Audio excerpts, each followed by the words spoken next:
In the quiet town of Grey Hollow, nestled between dense woods, whispers of a creature known as the Lurker had haunted the locals for generations. They said it prowled the forest at dusk, its breath a chilling wind that sent shivers through the trees. Few dared to venture deep into the woods after dark, but one curious teenager, Jake, decided to test the legend. One evening, he gathered his friends around a campfire on the edge of the woods. As the flames flickered and the shadows danced, he recounted tales of the Lurker, how it watched from the shadows, its eyes glowing like embers, waiting for the unsuspecting. His friends scoffed, but Jake felt a thrill in the air, a challenge that beckoned him to venture deeper. "Let's go find it," he declared, adrenaline coursing through him. With nervous laughter, his friends reluctantly agreed. Armed with only flashlights, they stepped into the underbrush, the air thick with the scent of damp earth and pine. As they walked, the woods grew silent, the chirping crickets fading into an eerie hush. Shadows loomed larger, stretching across the path like dark fingers. Jake felt a prickle at the back of his neck, as if unseen eyes were tracking their every move. The deeper they went, the more oppressive the silence became, until it was broken by a distant rustle. "Did you hear that?" one friend whispered. But Jake, fueled by bravado, pressed on. "It's just the wind," he scoffed.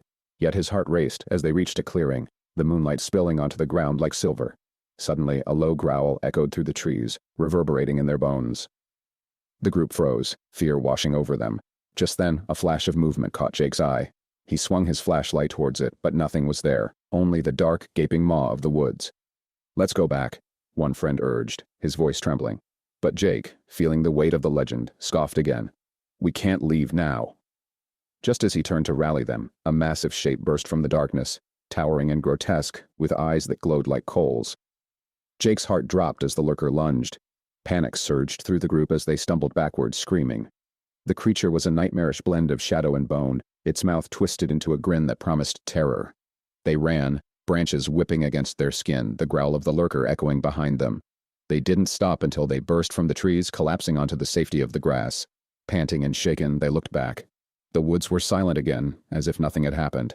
But Jake was different now. The thrill was gone, replaced by a hollow dread. As he lay awake that night, he swore he could still feel the Lurker's breath on his neck, the echo of its growl reverberating in his mind.